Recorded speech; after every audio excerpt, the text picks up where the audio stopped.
Welcome to the Craig and Greg Show, presented by Maximize Leadership. Now, here are Craig Owens and Greg Harris.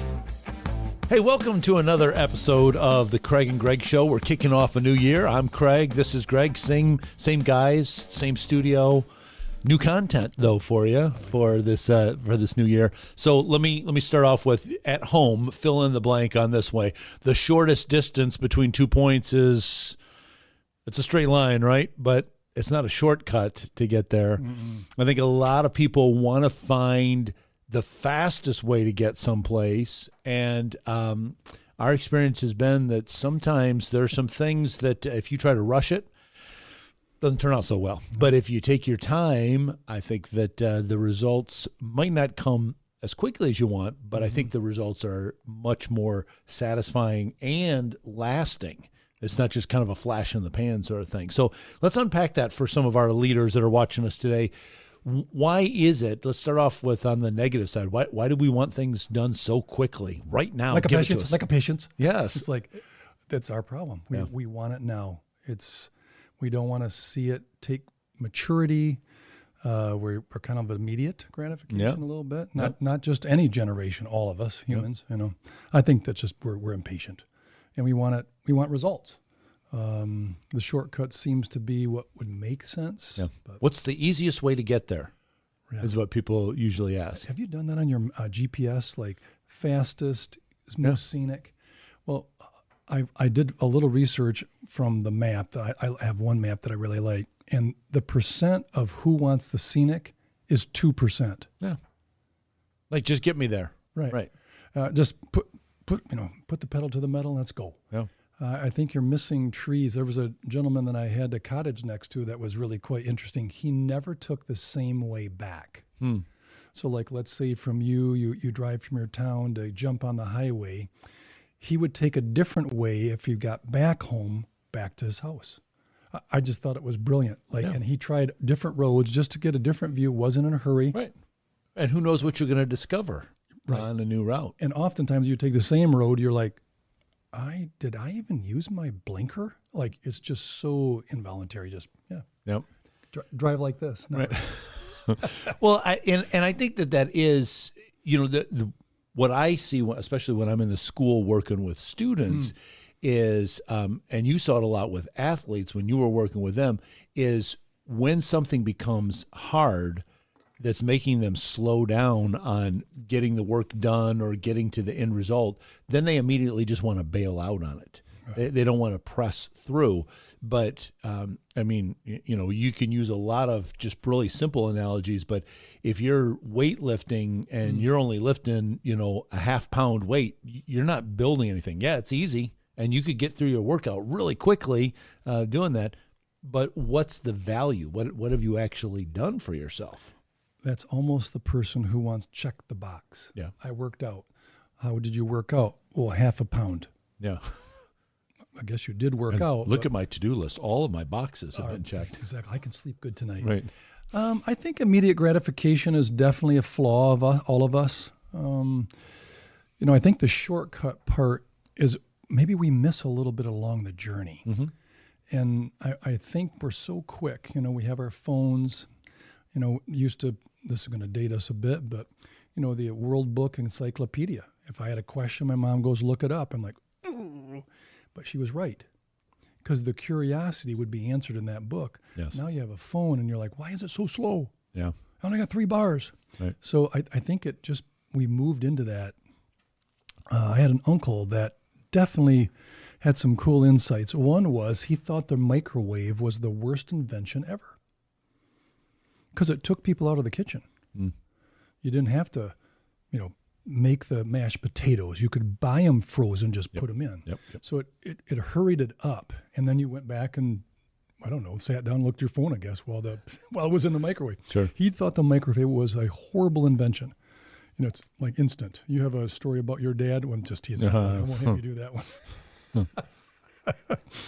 No, edit that. No, I wonder for all of us why we're in a hurry. Yeah. Most people would say, wow, I can't believe my kids are this old already. Well, You weren't in a hurry. It just happened. So Right. then if you're in a hurry, it's really quick. Yeah. And we miss all the good, how to flex your muscles and how to acquire, new interest, and just even driving down the road and looking at Christmas lights or whatever or maybe look at that farm and the corn's growing really big. It's like we can kind of enjoy the view. Absolutely. There's so much on the journey to enjoy. But I think that one of the things that will help, so of course it has to start with the leader. You as the leader have to be willing to say, I'm going to put in the time, I'm going to go through the process. But I think the other thing too, that leaders have to help prepare their team up front. This is going to be hard. I think that there's nothing wrong with telling your team that this is going to be hard. This is going to stretch us. This is probably going to take us into territory we haven't been in before. But really, this whole idea of this topic really came from, I can't remember whether you sent me the video or I sent you the video of a guy that was talking to a team that was struggling. And here's the statement. His name's Eric Thomas. This is what he said. Doing difficult creates natural separation. Let's expand on separation. What do you think that is? I love it. Well, I think very good. I think that's the leadership separation. The teams that are going to rise above, the leaders that are going to stand out, are the ones that have gone through the difficult. Because leaders, think about it this way: when are you going to earn the most credibility with your team? When you lead them through something that is incredibly easy, or when you lead them through something successfully that is really tough? That's what we need leaders for. I mean, you don't need a leader to come in For low-hanging fruit. Yeah, when when everything is just so easy, you don't need a leader for that. No. But leaders are going to build their leadership muscle, their leadership credibility, and help other people do that as well when we go through. So again, I love natural separation. Yes, that intrigues doing me. difficult creates natural separation. You just naturally separate yourself from the pack when you are willing to put the work in and do the difficult things. Yeah. I've done some sales coaching in my career. You've done a lot of different coaching as well. And one of the things I think that sales people want is, I'd like that quick sale. And when I've done coaching with certain industries, it's a long sales process. Sure. It's not like, hey, I have fresh fruit right now. 3 days from now it won't be fresh. Right. And they buy because it's fresh today. The long sales cycle really challenges us. But at the same time, I think, I don't know who gets credit for this. I know my parents and grandparents all said it to me. Go the extra mile. It is less crowded. Yep. And that's what we're talking about with shortcuts and the journey. Yep. So most people want a shortcut. Right. And they won't develop or do the bare minimum. Not the second mile. or whatever. Yeah. I think that's a challenge for us, whether we're athletes or leaders or, in business or in church or school or whatever jobs we have, maybe even delivering packages for Christmas like Santa Claus in another truck. I think the separation is really kind of nice. And some want to be in a crowd, right? And then others are like, no, I don't want to be in that crowd. I want to be ahead of it. Well, that's what this is. Right. You have to do that. Well, I love, you've used this statement before, and I love this one where you say, if I were to write a book about my successes, it'd be a good book. But if I wrote a book about my failures, it'd probably be a trilogy of books. But in my mind, whenever you say that, what I always want to add is you probably couldn't have written the book about the successes without having the books plural, about the failures. Yeah. You have to be willing to go through that. Mistakes shouldn't be fatal. They should be learning opportunities. And so, but that's where a lot of people, I think, fall down, and where they don't do the hard work or look for the shortcut is because they're like, what if I make a mistake? So what if you make a mistake? Okay, that culture is not very popular. It's not common. Right. Where the leadership says we're going to be a company of mistakes, right, but we're going to learn. Right. My son's going to kill me on this one, but he was playing one of those games, Nintendo, whatever, Madden, and you can create a player, your own player. And I was watching him, and I said, that's pretty cool, So, how did he get facial hair? Well, I picked it. It takes weeks to grow a beard. Come on, Right. Isn't that right, Harrison? And so he just made beard. Then all of a sudden, he got a tat. Well, where did he get the tat? from the tattoo parlor. I didn't see him leave for that. Right. He just got it. And he didn't pay any money for it.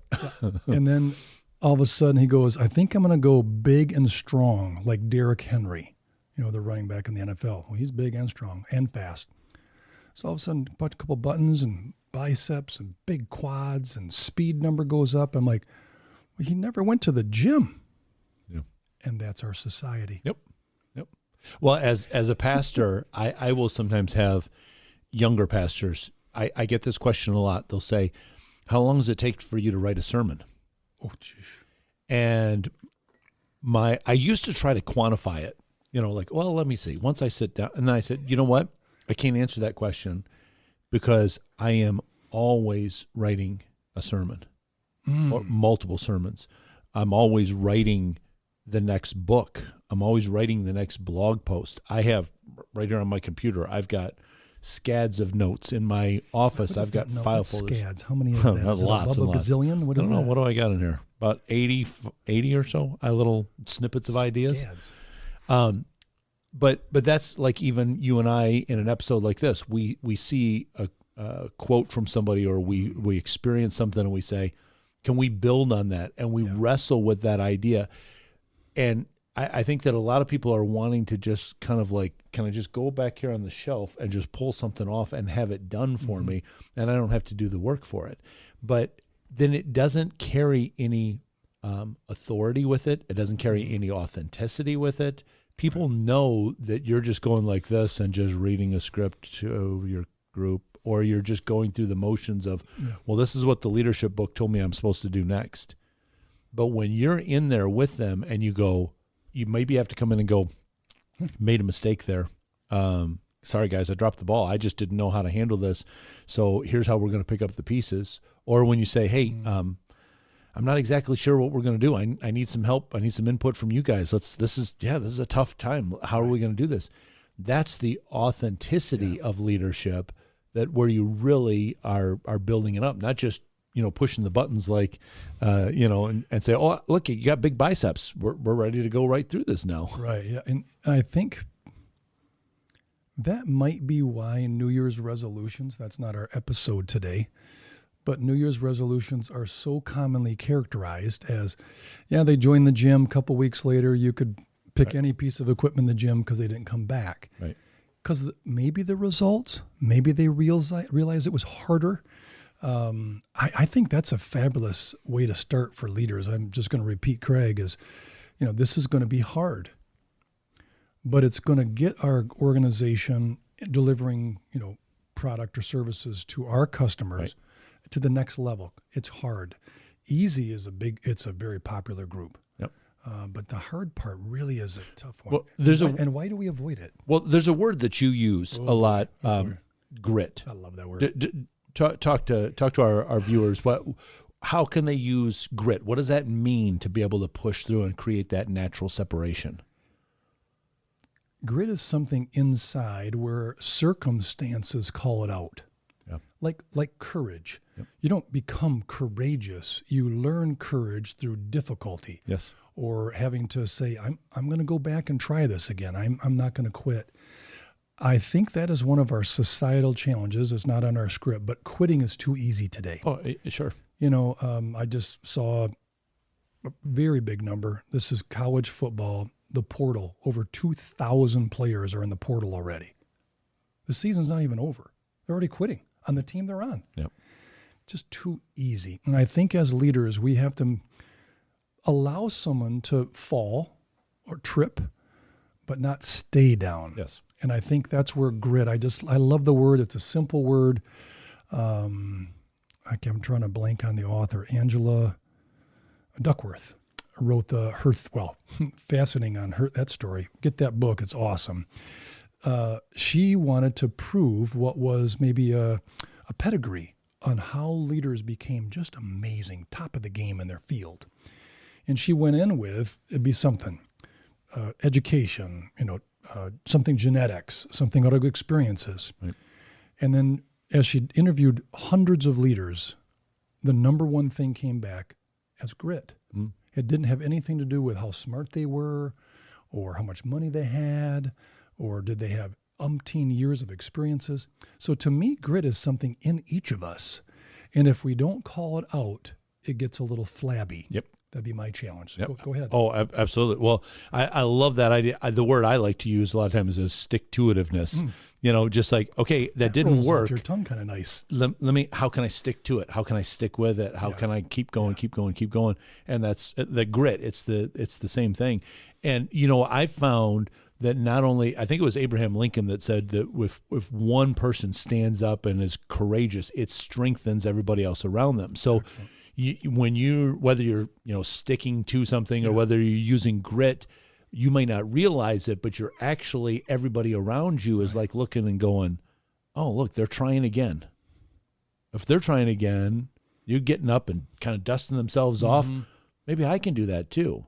Yeah. I think it's calling it out, and you not only call it out of yourself, but as a leader, you're calling it out of the other people as well to try it too. I'll use a silly sports example. So leaders, we have to come up with our other exercise. But I coached high school football, as you know, and so it was a pretty hot day, and we were trying to get the kids in shape and running a little bit, and it was a doozy. It was a doozy. And a bunch of them, they're on their the elbows on their knees, just heavy breathing. And one of the guys said, "I'm not letting us quit." One of the players.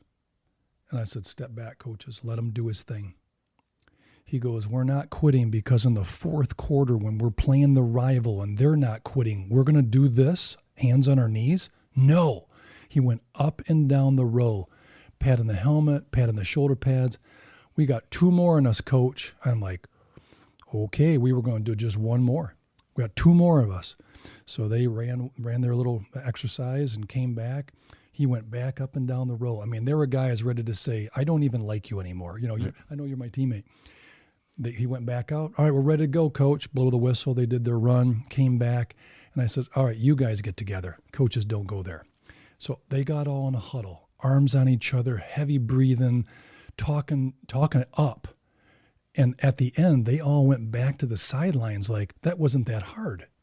But one person pushed them to break through, and they didn't stay on their elbows on their knees. Yep. It sometimes takes us and leaders to do that. Yep. Like we're kind of swimming against current here. It's real easy for us to say, "Done, take the helmet off, sit down." Right. And in business, we have those same things. Really crazy times of the year. Hectic, short-handed, really busy, end of year, whatever it happens to be. And like December, we chatted.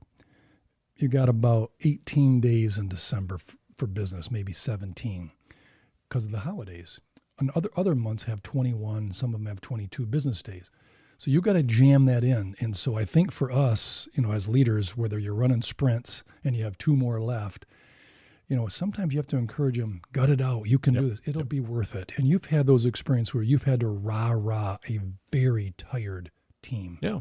And I think it does have to start with the leader. Yeah. And that's why, we've talked before about self-care for the leader because, you have to have those reserves that you can call on. I mean, it's hard to challenge other people if you are physically, emotionally, spiritually, mentally drained.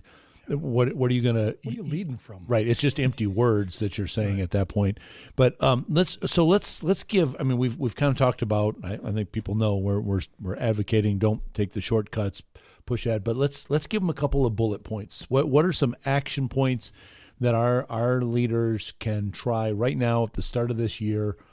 Just off the top of your head, just a couple of bullet points. What can they do to start enacting this idea of sticking it through? I think stick-to-itiveness, like that example of that football player that went up and down. He wasn't even a captain. He was after that practice. Yeah. We'll find a spot. I think part of it is, are the goals attainable and are they important? Okay. Right? So our goal this year is X, or our goals. It's not that easy to quit if it's agreed upon goal. That's what I would say. Right. The consensus needs, we're going to be this kind of a team or culture or organization. That I would say is if you can embrace the goal, it's much easier to get up and go work out in the morning. Sure. You and I like the morning. You don't all have to do that, but at least go and walk or do something. But I think maybe goals attainable and agreed upon would be one of my first ones. Okay. Otherwise, why get up? Well, yep, I agree with that. And I think that restating those goals, leaders, I'd also say to you, if there's something you've maybe looked back on, you've tried it, and you said, you know what, we didn't see that one through. We kind of, that project, we just sort of left it by the side and moved on. Maybe you want to go back and pick that up again. Like, how can we re-engage on this one? And I think that speaks to your team when you say, hey, look, we sat down, we had this meeting. Maybe it was a goal that we thought was obtainable, or it was a new line we wanted to go into, or a new market we wanted to try to tap. It just kind of fell apart because can we go back and do that? Let's revisit that. Let's see if we can re-engage there. Yep, and move forward. Halftime adjustment kind of a thing. Yeah. I think the other part, using the football player story, us sometimes as leaders, we're tired. Yeah. And sometimes we also got to look at, I think this is her time to shine. And you can just say, Mary, challenge us to keep going. Right. And all of a sudden, gulp. Yeah. Okay, team. No. Challenge us. Don't whisper it. Right. And all of a sudden, she just comes out a flaming. And you're like, oh, you're leading our next team meeting. Sometimes you have to call them out and say, not just Craig, you're the CEO, but the other person who's running a division, they still got passion and they have ears of other people. Yes. I think including others to challenge, like, stick with it. Are we really going to be that kind of a team? Are we going to quit, on each other? Sure. Or while the going gets tough, the tough get going. You know whose song that is? Okay, whatever. Jeffrey Osborne. Anyway, it's a Motown song, sorry. But I really believe including others to be that young man that walked up and down his team line to finish more sprints. That makes it easier to lead. Yeah, absolutely. Versus you and I saying, sure. pull the rope and get the team going. That would be another one I think is inviting others to well, I'd piggyback off of that one too and say, not only do we as leaders need to look for the people that need encouragement, but we also as leaders need to be around the other people that can be an encouragement to us too. Right. We need to have, there needs to be that, we've used that phrase a lot from the Bible, iron sharpening iron. So I need somebody else around me that's going to say, okay, so how are you doing? Can you stick with this? Can you run one more sprint? Right. Can you re-engage there? What lesson can you learn? Pick yourself up and keep going. So we need to be around. And speaking of people around you, one great place is to get a coach. One of the values that I think that we really want to stress in the coaching services that we provide is that we've got somebody that is going to come into your organization that is not coming in and missing some of the details because you see them every day. And so things, you might miss them because you just see them every day. But we or people from our team that come in as coaches, they're coming in with fresh eyes and a fresh perspective. A coach doesn't come in because you say, well, we give up, we don't know how to do this. A coach comes in because we say, you're already doing it pretty well. We just want to help you do it a lot better. So go to maximizeleadership.com. There's a page on there about coaching. You can read about some of our coaches, but fill out the form in there and say, this is what we're struggling with. This is where we'd like to get better. And we'll read that. We'll get back to you, and we'll get a coach connected with you that can help you soar, help you stick with it, and persevere through there. That's why we're here, and that's why we bring you these episodes as well. A lot of them are fueled by suggestions, comments, ideas that you guys have sent and said, hey, can you talk about this? Can you weigh in on this? So please get back in touch with us on X. You can find us at Maximize Podcast. You can also leave a comment right here on this video and say, hey, I'd love for you guys to talk about this kind of topic, and we will work that into our rotation for sure, because we want to resource you, because when you get better as a leader, your organization gets better, your team gets better, the whole world around you starts getting better. So that's why we're here to invest in you. Make this new year a great start. We've got great content for you coming up. Can't share with you all the things because we got more topics to cover than we got time to cover them. So that's why you got to stay tuned. And if you haven't subscribed on YouTube, please do that and click the bell so you're notified when a lot of these videos come out so that you can take advantage of them. Stay tuned. We'll be back with great content for you real soon. Get in touch with Craig and Greg through Twitter at Maximize Podcast or at MaximizeLeadership.com. Be sure to subscribe so you don't miss any episodes of The Craig and Greg Show.